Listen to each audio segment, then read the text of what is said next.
Olá, sou Márcio Hernandes, sou instrutor de kitesurf aqui em Jericoacoara há mais de 10 anos e hoje eu estou aqui para conversar com vocês um pouco sobre os 5 principais erros que eu venho acompanhando na beira de praia. A grande verdade é que eu estou trazendo uma experiência que eu tenho de beira de praia, né, acompanhando velejadores aí do mundo todo.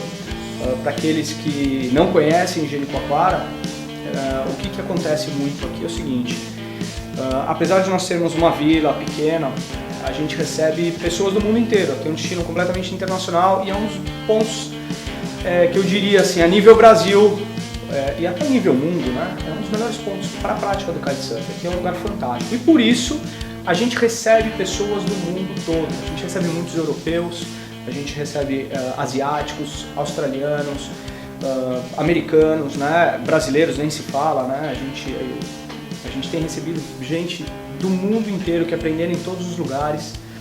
Então isso acabou me trazendo um olhar um pouco mais crítico do que acontece em beira de praia. Como eu estou pelo menos durante 6 meses por ano, diariamente, né, acompanhando as aulas da minha escola com meus instrutores, a gente vem entendendo um pouco do que está acontecendo na praia. E com toda essa experiência que eu tenho, eu elenquei assim agora 5 principais erros que eu vejo acontecendo com grande frequência assim, e até de velejadores que já velejam há algum tempo e que estão cometendo. E eu estou querendo trazer essa discussão para vocês, trazer essas informações aí de forma a vocês estarem aprendendo um pouco mais, entendendo um pouco mais sobre esse esporte. E aí falando, o primeiro grande erro que eu vejo, ele tá muito relacionado à segurança, né? Eu acompanho muito o pessoal durante as decolagens, né? É um momento muito crítico, muito tenso no esporte, né? Se a gente for efetivamente ver e estatísticas e tudo mais, a maioria dos acidentes acabam acontecendo em terra e um dos pontos que está muito complicado é na decolagem. Dentro da minha experiência, esses são os momentos que trazem mais risco e que a gente vê que mesmo velejadores com experiência têm dúvidas e têm momentos de tensão quanto a esses procedimentos. E falando de decolagem, não vou trazer um protocolo de decolagem agora, mas um erro muito comum que eu vejo é que sempre no momento da decolagem, o praticante de kitesurf, né, ele está com 2 mãos na barra. E o que isso acontece? Sempre que você tem 2 mãos na barra, a tendência normal, a nossa tendência de ser humano é sempre puxar a barra, dar tensão na barra. Quanto mais tensão a gente dá na barra, mais complicado fica para você fazer uma decolagem com controle. Então isso é uma das coisas que eu vejo muito, né? Eu passo muito para os meus alunos, e a gente brinca muito, é uma lavagem cerebral, sobre a utilização de 1 e 2 mãos na barra, tá? E como é que funciona? Sempre que nós estamos com 2 mãos na barra, o que a gente busca? A gente está buscando potência. É o momento do water start, o momento de você levantar, o momento de você gerar potência no kite, né? Vento aparente para velejar, deslocamento na água. Então a gente está sempre com 2 mãos. E a uma mão? Uma mão é quando a gente está buscando um controle. A gente quer mais controle. Eu não quero potência, eu estou indo para o outro lado, eu quero controlar. Normalmente quando a gente está com uma mão, a nossa tendência está mais estável, não é puxar a barra, né? Então, voltando ali para o nosso assunto decolagem, o que eu vejo muito são pessoas entrando na janela de vento, além de falar de posicionamento, a tendência delas é sempre dar muita pressão na barra no momento da decolagem. E quando elas dão um sinal e o assistente solta o kite começa a subir, elas tendem a puxar a barra em vez de relaxar. Então, em vez de subir o kite com mais controle, a tendência é sempre com um pouco mais de pressão. E isso aí gera um grande risco, né? Então acho que o primeiro grande erro que eu vejo é as pessoas precisam se acostumar a decolar o kite com uma mão próxima ao centro da barra, sempre. Movimentar o kite na decolagem suave para cima, nunca decolar e puxar ele todo lá para cima. E a outra mão livre também ela tem uma função, né? A função da outra mão qual que é? A partir do momento que você dá um sinal de decolagem, a outra mão vem imediatamente ao seu sistema de segurança. Então se você tiver qualquer problema na decolagem, o que a gente deve fazer é acionar, tá? As pessoas precisam se acostumar a acionar o sistema de segurança e ejetando você elimina aquele risco ou minimiza ele muito e aí pode partir para uma segunda decolagem. Mas vamos ter essa atenção, vamos acostumar sempre a decolar com uma mão na barra. Falando agora do nosso segundo erro muito comum que eu vejo na beira de praia, é muito como as pessoas inflam o kite, né? Principalmente quando você está velejando em locais com um pouco menos de vento, isso é um problema muito maior para os kites maiores. O que acontece? Muita gente acaba não inflando o kite propriamente, né, da forma que deveria, deixa um pouquinho murcho e a desculpa é, eu vou deixar o kite mais murcho porque se eu bater o kite na água ele não vai estourar. Mas aí você fazendo isso, você tira toda a performance do seu equipamento. E falando de kites grandes, você tem um problema muito sério quando você não infla o kite o suficiente. Você vai estar com um kite grande, obviamente você está com ventos mais fracos. Você está com ventos mais fracos, é mais difícil a redecolagem da água do seu equipamento.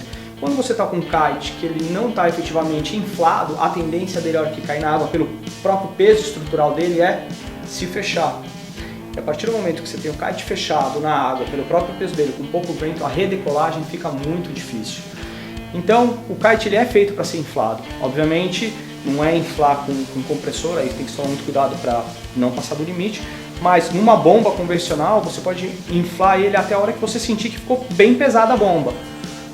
Esse é o momento, tá? Não deixe ele um pouco mais leve, um pouco mais fraco para não estourar quando bater na água. O que você tem que fazer é ter controle, mas o kite, para ter performance, ele desempenhar, né, a performance própria dele da forma correta, é melhor deixar ele mais inflado.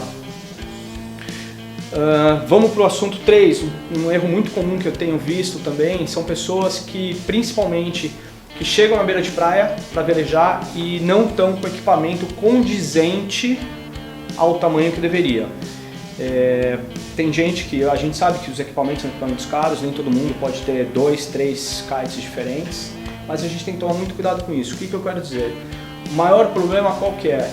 É você chegar numa condição e você ter um kite maior do que deveria ter, isso é, você entrar numa condição e ficar over, isso é, ter muito mais kite para o vento, né? E para o seu tamanho. A gente sempre tem uma relação, o tamanho do kite com o tamanho do velejador e a força do vento. Então a gente tem que tomar muito cuidado.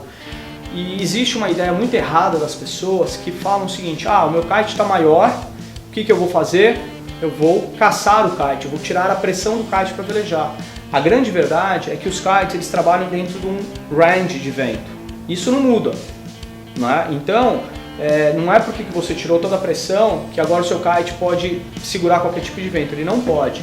O que vai acontecer basicamente é você vai ficar sem controle, porque você vai caçar muito o teu kite, as suas linhas de controle vão estar soltas, né? Vão estar frouxas, você vai estar sem controle, e qualquer coisa que aconteça, você realmente pode ter um acidente sério. Então, se colocar em situação over é muito complicado. Né? A gente vê isso acontecendo diversas vezes, aqui em Jeri principalmente, aqui os ventos são muito fortes. A gente sempre está com vento muito forte durante a temporada. Eu normalmente velejo com um kite 6 metros, 5 metros. Né? E às vezes chega alguém de fora que está acostumado com ventos mais fracos e chega, poxa, eu estou com um 9, posso decolar o 9 e velejar com 9? Cara, é muito difícil porque você não vai ter o controle do teu kite. Né? Então você está se colocando numa situação bem complicada. Então, equilibre o equipamento que você tem. Se seu kite for muito grande para a situação, o meu conselho é ou não veleje, ou tente ver se existe alguma escola que possa alugar um equipamento menor. E nesse caso, conheça o equipamento que você estiver alugando, não pega qualquer equipamento, monte na praia, entre, conheça, entenda, veja se ele está funcional antes de você entrar na água. Vamos para o quarto ponto que eu vejo muito. Muita gente acredita que isso não faz muita diferença, mas eu vendo na beira de praia todo dia, realmente pode ser complicado, que é a montagem do kite. Né? Como é que você monta o equipamento na beira de praia? Tá? Falando em formas seguras, a forma mais segura de você montar a tua barra, o teu kite na beira de praia, como é que é? É montar o kite e a sua barra deve ser montada a sotavento ou a downwind. Né? Por quê? Porque eu ganho seria uma que a gente chama de área de escape. Se eu tiver um eventual problema com o meu kite e ele decolar sozinho, ele vai correr um jogo de linhas mais outro jogo de linhas antes de entrar numa situação de over, de power zone. Né? Então ele não cai na situação de power zone. O que as pessoas fazem muito, e principalmente aqui que o vento é muito forte, elas montam exatamente ao contrário. Põem o kite e montam a barra contra o vento, a barra vento. Isso é, quando eu terminar de montar minha barra, né? O meu kite ele já vai estar na Power Zone, que é um local que a gente evita estar com kite a todo custo. Então a gente nunca quer nosso kite na Power Zone. E é exatamente isso que acontece. Quando a gente monta a nossa barra contra vento, ela fica exatamente nessa Power Zone. E é uma área que a gente evita principalmente por segurança. As pessoas estão hoje, pela praticidade, buscando o que é mais fácil, ao invés de procurar o que é mais seguro. Então a gente precisa começar a mudar um pouco esse perfil, essa ideia, esse conceito, né? E o último, o quinto erro muito comum que eu vejo, qual que é? O double check. O que eu quero dizer com double check? A grande verdade é o seguinte, muitas escolas hoje, ou muitos clubes, ou muitos centros de frente para a praia, a gente tem os beach boys, por exemplo, né? Ou os assistentes, né? Que são aqueles rapazes contratados pela escola que vão lá e vão montar o teu equipamento na beira de praia, né? Então, para te ajudar, é um serviço que o hotel, que a escola funciona, ou muitas vezes você está fazendo um downwind, você tem algumas pessoas que estão te auxiliando, eles vão lá e montam o equipamento para você. O grande lance, qual que é? É que as pessoas, elas não checam o que está sendo feito. Eu tenho que chegar lá na beira de praia, eu tenho que checar e ver o que foi montado se está correto. Não, muitas vezes a pessoa até sabe o que está fazendo, mas você nunca sabe como é que ela está naquele dia. Às vezes ela pode estar com algum problema em casa, algum problema com a família, brigou com a esposa, com o marido, ou não, ou simplesmente por uma falta de atenção e não montou o teu kite corretamente. Se você não fizer um double check, tiver alguma coisa errada, você tem que lembrar que a pessoa que vai estar dentro do trapézio conectada naquele equipamento é você e não ele. Né? E tem uma história muito interessante que eu vivi alguns anos atrás. Isso aconteceu com um instrutor. Né, poxa, vai lá, monta equipamento, montaram o equipamento do instrutor, ele ia dar aula, né, e o equipamento estava pronto na praia, e o que ele fez? Em vez de ele checar exatamente tudo que estava montado, ele se conectou e deu sinal para decolar. Quando o kite decolou, ele estava com as linhas invertidas. Tá? Resumindo, o kite saiu de um lado da janela, foi para o outro, puxou o instrutor, ele voou literalmente, caiu e se machucou, por bobeira, né? Pelo simples fato de não fazer double check nas linhas. Casos assim eu tenho vários, né? Tem um caso também de uma viagem de downwind que a gente estava com um grupo, e o interessante é que nessa viagem estava a minha equipe, né? Tava eu, os meus guias, a equipe, e os clientes levaram a equipe própria deles. Eles queriam ter o pessoal de confiança deles e tudo bem. O que aconteceu? Que a minha equipe, ela está muito bem treinada, eles sabem que eles não devem montar equipamento de ninguém, principalmente nessas viagens. Por quê? Cada velejador tem que ser responsável pela montagem do seu equipamento. Ponto. Ele é o velejador, ele tem que saber como montar, qual é a melhor forma, ele conhece o equipamento. Isso tem que vir dele. E o que aconteceu foi que o assistente, né, a equipe desses clientes montou um dos equipamentos e montou errado. E todo mundo saindo, a gente saindo para velejar, e essa pessoa foi a última a decolar e já decolou com problemas. E o mais interessante qual foi? A primeira coisa e eu que estava lá ajudando, que eu percebi, eu falei, olha, não podemos decolar. A primeira coisa que ela me falou foi o seguinte, vocês arrumaram o equipamento errado. Aí a gente tem que explicar com todo respeito e falar, olha, primeiro, cada velejador é responsável pela sua montagem. Segundo, se alguém montou o teu equipamento, você tem por obrigação checar o que foi feito. Cara, é você que está lá atrás, o risco é o teu, você não pode terceirizar esse risco para ninguém, você tem que assumir e tem que ter certeza que está tudo em ordem. E o terceiro ponto bem interessante foi que eu falei, olha, ninguém da minha equipe está autorizado a montar equipamento de ninguém. Então, o seu equipamento foi montado por uma pessoa da sua equipe, infelizmente foi feito errado, não houve um double check seu, que é a sua responsabilidade, você nunca pode terceirizar para ninguém a responsabilidade de montagem do seu equipamento. Graças a Deus que durante a decolagem a gente conseguiu observar isso antes do kite decolar e a gente evitou um possível problema. Então é isso, são cinco pontos que eu venho observando sobre erros comuns, muito comuns em beira de praia. Eu espero que na próxima vez você tenha eles já em mente e vamos evitar, vamos ter um pouco mais de consciência do que a gente está fazendo. Quero convidar vocês, estou trazendo aqui essas informações. Caso você tenha alguma dúvida, você queira saber algum assunto relacionado a kite, relacionado à segurança, quais são as aflições que você tem, o que você está buscando, quais são os conhecimentos para poder elevar o seu nível ainda mais no esporte, deixa o comentário aqui embaixo, faça a sua pergunta que a gente vai estar mais do que feliz em estar respondendo vocês.